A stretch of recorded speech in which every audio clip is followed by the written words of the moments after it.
Imaginem só, um jovem de 19 anos escreve um conjunto de regras que acabaria influenciando 3 séculos de teologia protestante. Hoje vamos explorar como as resoluções de Jonathan Edwards continuam moldando o cristianismo moderno. Eu era a sua ideia de livro que estava vagando por aí em algum lugar e agora você vai materializar como? Colocando título, subtítulo, o assunto do seu livro no link que está aqui abaixo. Eu vou te enviar ele completinho, com 12 capítulos, mais de 100 páginas por apenas R$ 49,90. Clica aqui que eu vou escrever seu livro agora. É realmente fascinante pensar que essas resoluções, escritas em 1722, ainda têm tanto impacto nos dias de hoje. E olha só, John Piper menciona que foi justamente a Resolução 36 de Edwards que revolucionou sua própria abordagem pastoral. Ele diz que essa resolução sobre não falar mal dos outros transformou completamente seu ministério. Bem, considerando que Edwards escreveu isso com apenas 19 anos, é impressionante a profundidade do pensamento dele, não acha? Exatamente. E você sabia que ele revisava essas resoluções toda semana? Um compromisso incrível que manteve por décadas. A Resolução 36 especificamente fala sobre nunca dizer mal de ninguém, a menos que algum bem possa surgir disso. E como isso se conecta com o que vemos em Tiago 3? Aquela passagem sobre o poder da língua? É uma conexão direta. Tiago compara a língua a um pequeno leme que dirige um grande navio.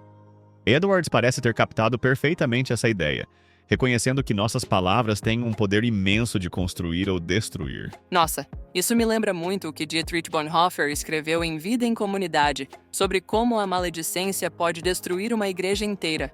Sim, e Tim Keller tem uma perspectiva interessante sobre isso.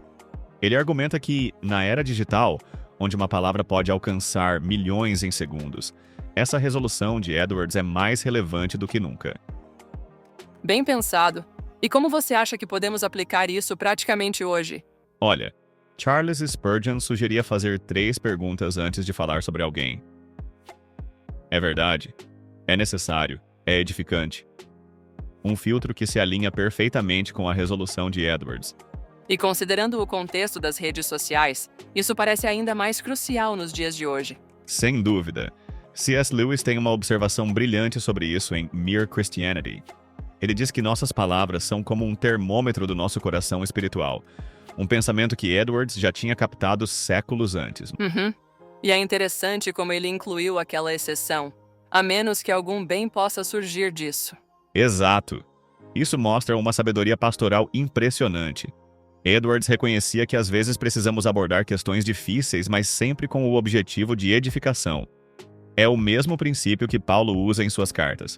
E pensando no impacto histórico, Edwards foi fundamental no grande avivamento, não é? Com certeza. E você sabe que estudos mostram que suas resoluções foram citadas mais de 10.000 vezes em sermões só no século XX?